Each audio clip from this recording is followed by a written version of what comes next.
1 asterisk asterisk. The conference room erupted in polite applause, and I felt my entire world tilt sideways.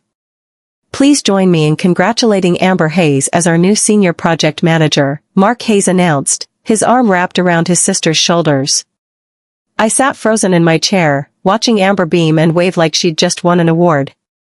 My promotion. The one I'd worked 60-hour weeks for. The one Mark had promised me 3 months ago after I landed the Riverside account. The one that should have had my name attached to it. Instead, I watched his 26-year-old sister, who'd been with the company for exactly 8 months, accept the position I'd spent 3 years earning. My coffee cup shook slightly in my hand. I set it down carefully before anyone noticed. Around me, my coworkers clapped with tight smiles, their eyes avoiding mine. They knew. Everyone knew this was wrong. My name is Kara Bennett.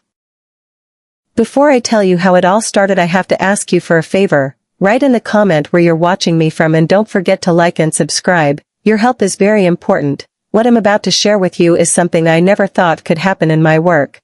This is a story about trust betrayal and the kind of evil that hides behind a smile. Amber walked straight to my desk after the meeting, her new title practically glowing around her like a halo. Kara, I just want to say thank you, she said loudly, making sure half the office could hear. You've taught me so much these past few months. I really couldn't have learned everything without your help. She placed her hand on my shoulder like we were old friends. I forced my face into a smile, even though my jaw ached from clenching. Congratulations, Amber, I managed to say. My voice sounded normal, professional. Inside, I was screaming. She squeezed my shoulder once more before walking away, her heels clicking confidently across the floor. My hands trembled around my coffee mug. Several coworkers glanced at me with sympathy, but no one said anything. What could they say? Mark was the department director. His sister was untouchable. I made it to the elevator before my composure started cracking. The door slid shut, leaving me alone in that small metal box, and I felt tears burning behind my eyes.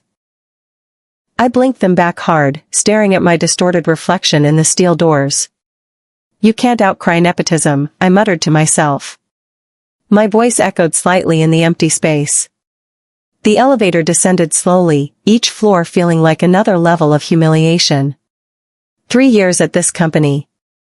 3 years of arriving early, staying late, fixing other people's mistakes, and delivering projects ahead of schedule. And it all meant nothing compared to sharing DNA with the boss. The elevator dinged at the ground floor, and I straightened my shoulders, wiped my eyes, and stepped out. If I was going to fall apart, it wouldn't be here where people could see. The lunchroom was buzzing with whispered conversations when I walked in the next day. I grabbed my salad from the fridge and heard Bryce from accounting talking to Nina from sales. I mean, let's be real, Bryce said, keeping his voice low. She basically slept her way up the family tree. Nina snorted into her coffee. Family tree, corporate ladder, same thing when your brother's the boss. They noticed me and went silent, guilty expressions crossing their faces. I laughed, actually laughed, like it was all just office gossip that didn't touch me. Don't stop on my account, I said breezily, pulling out my lunch. But inside, I was boiling. Not at them, they were just saying what everyone was thinking. I was furious at the situation, at Mark, at the unfairness of it all. I ate my lunch methodically, smiling when people caught my eye, acting like everything was fine. The humiliation reached new heights during a client call 2 weeks later. I was presenting our quarterly marketing strategy to Peterson Industries, one of our biggest accounts. I'd spent 40 hours perfecting the presentation, analyzing their market data, and creating a campaign strategy that would increase their visibility by 30%. Halfway through my explanation of the social media component, Amber's voice cut in. Actually, Kara, I think you're approaching this wrong, she said confidently. We should focus on traditional media first.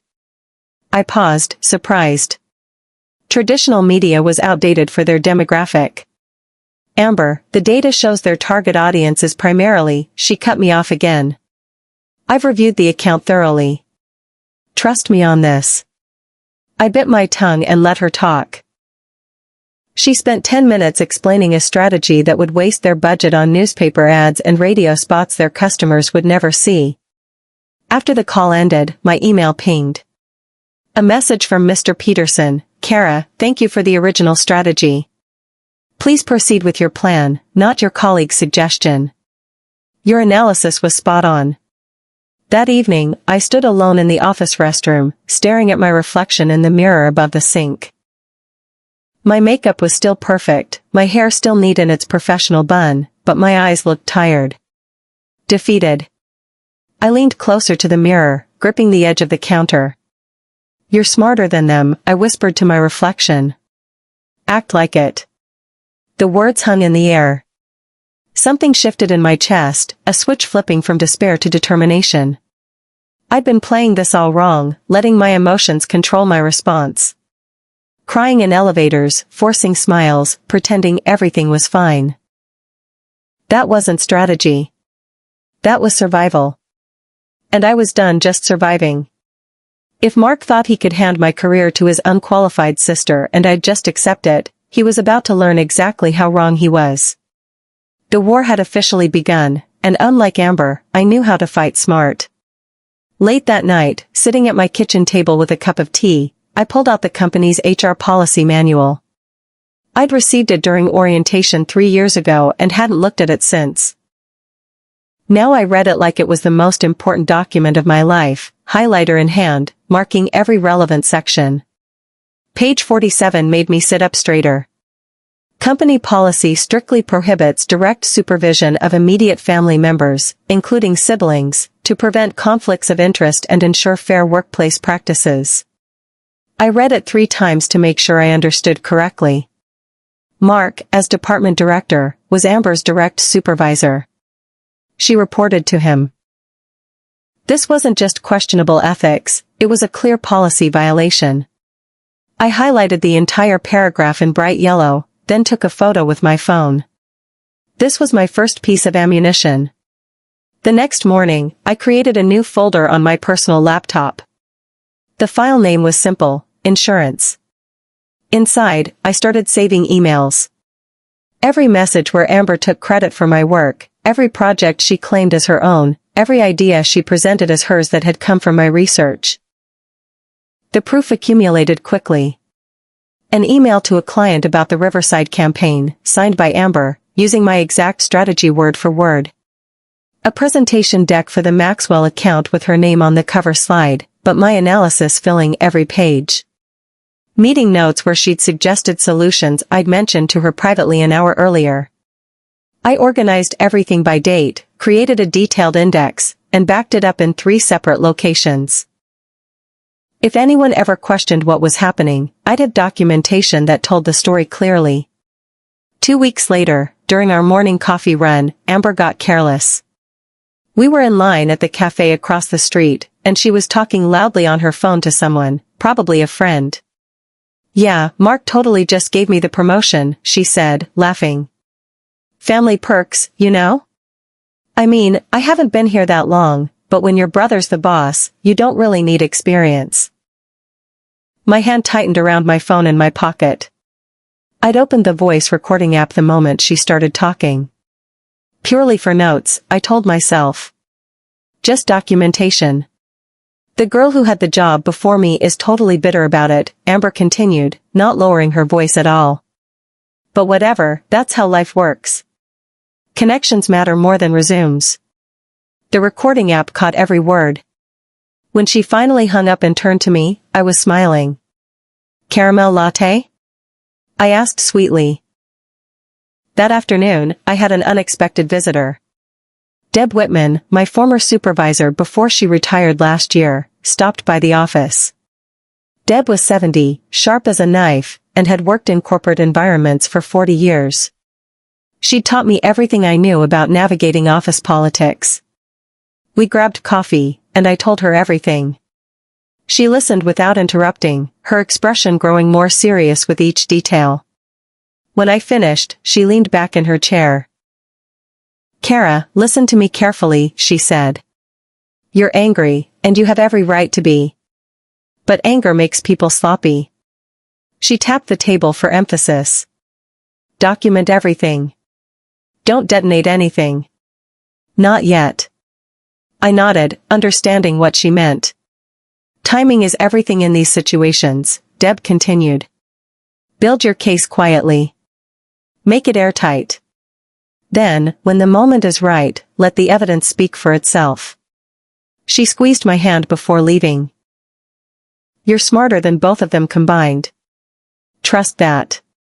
The company holiday party happened 3 weeks later at a downtown hotel. Open bar, terrible DJ, everyone pretending to enjoy themselves. I nursed a single glass of wine and watched Amber work the room. By 9 o'clock, she'd had at least 4 drinks, maybe more. Her cheeks were flushed, her voice getting louder. Mark had left early, which removed her only source of restraint. At 9:30, someone handed her a microphone. I just want to say, Amber announced, her words slightly slurred, I was literally born for leadership. Some people work their way up, but some of us just have it naturally. She gestured broadly, nearly spilling her drink. It's about vision, you know? Natural talent. People shifted uncomfortably. I pulled out my phone, opened the video camera, and recorded her entire speech.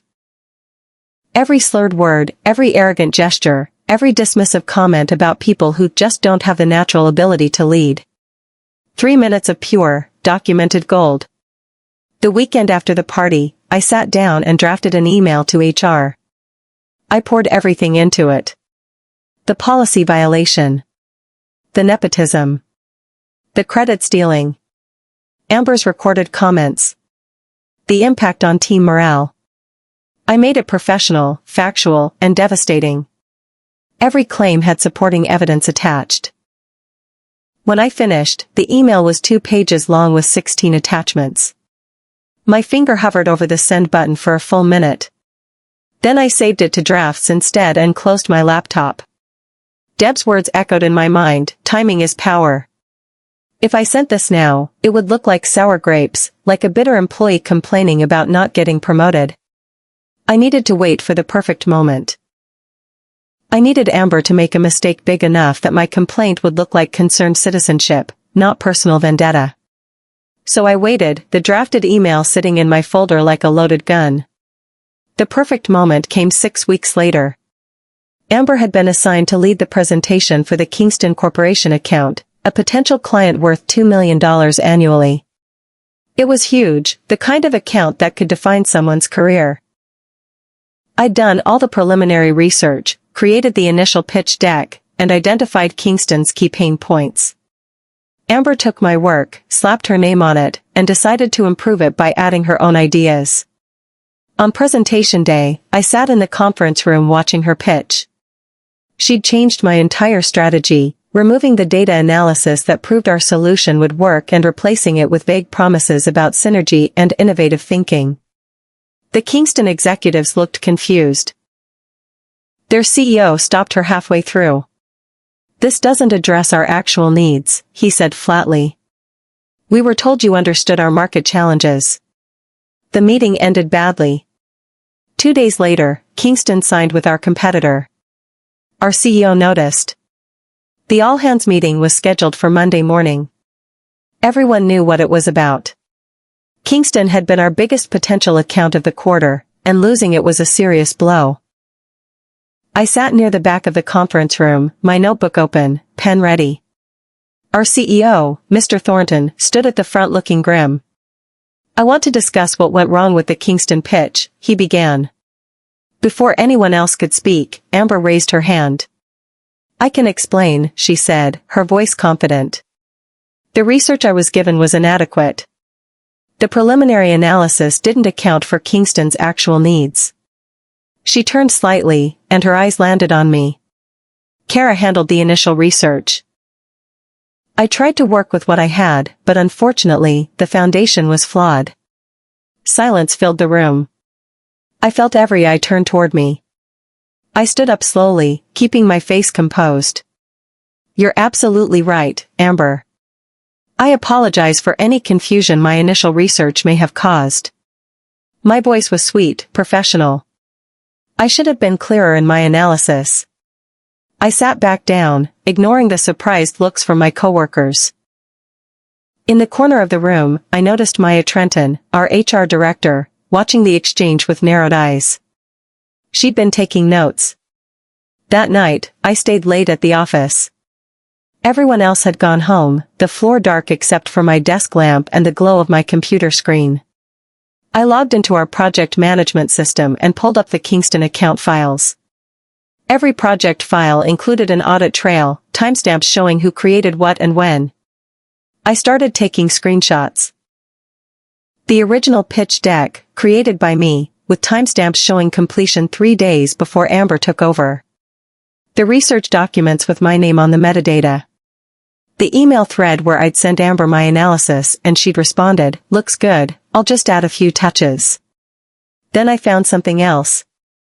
Approval signatures on project briefs. 3 different projects where Amber had been listed as the approver, but the digital signatures didn't match her employee ID. She'd falsified approval records to make it look like she'd been overseeing work she'd never even reviewed.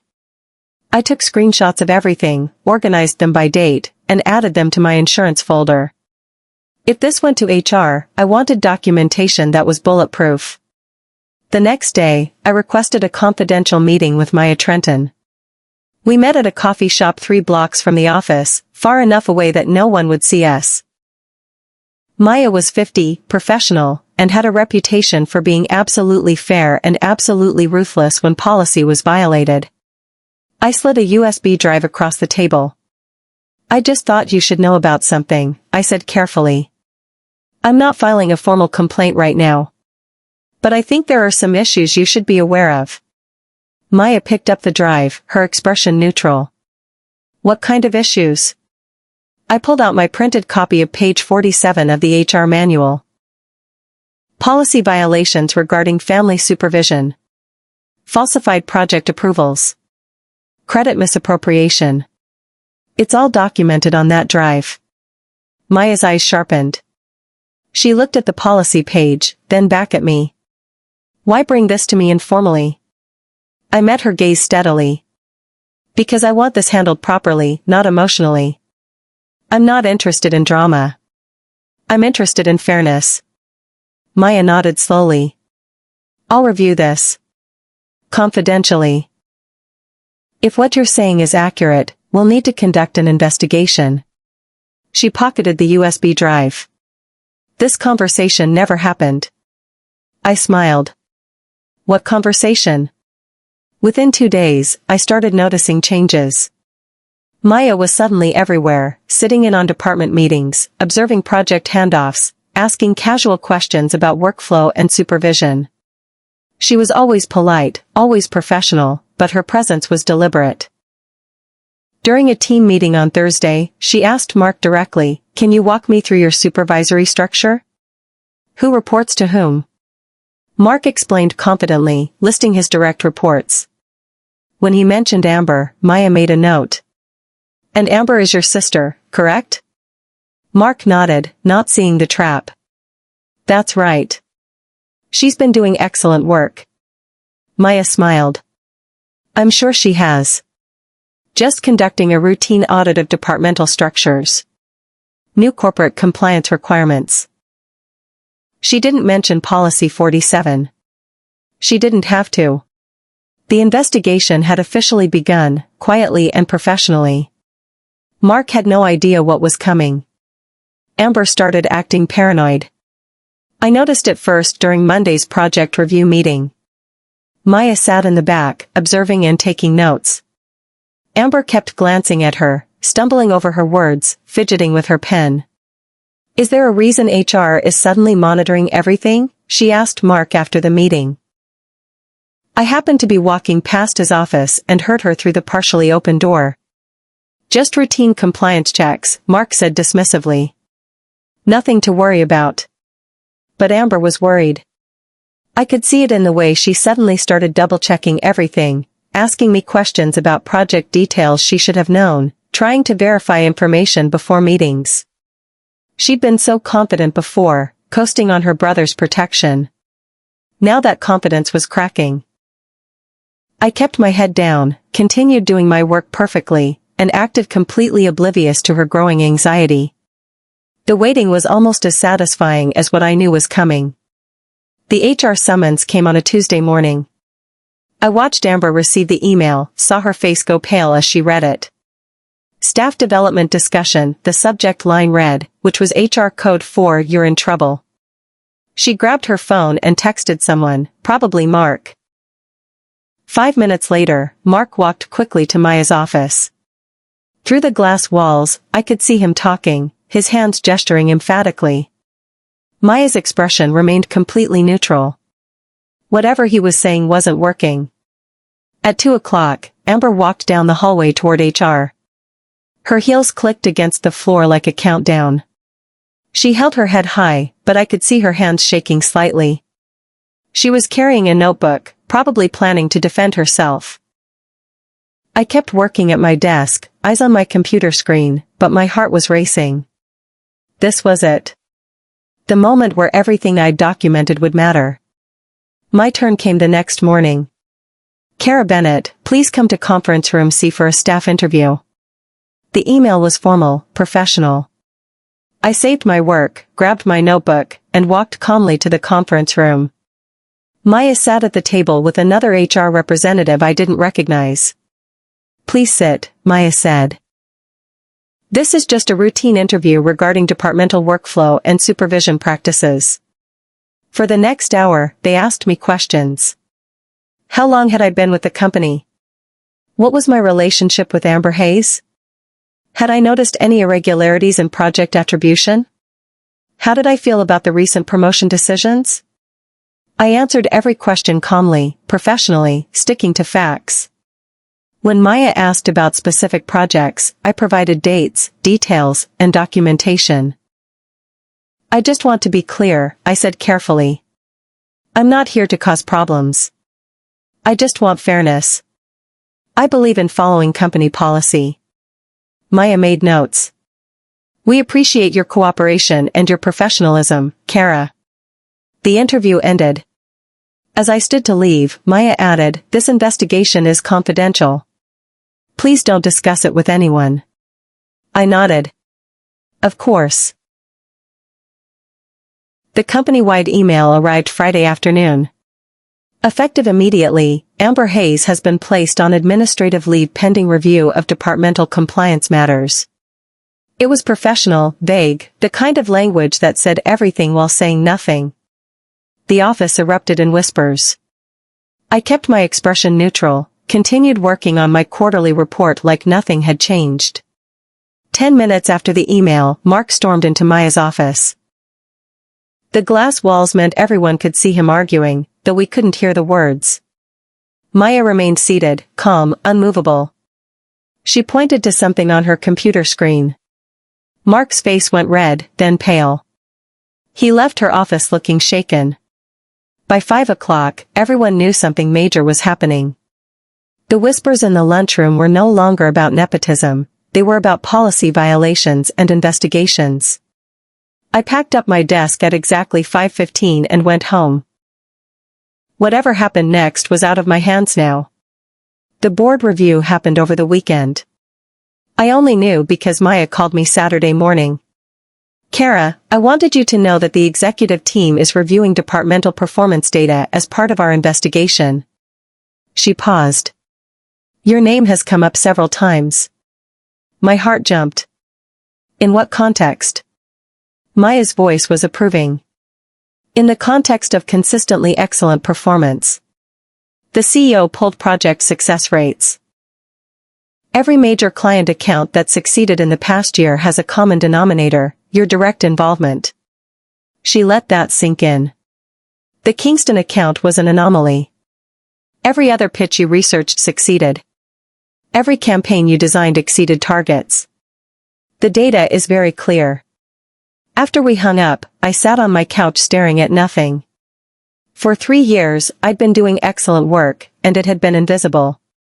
Now, suddenly, people were paying attention.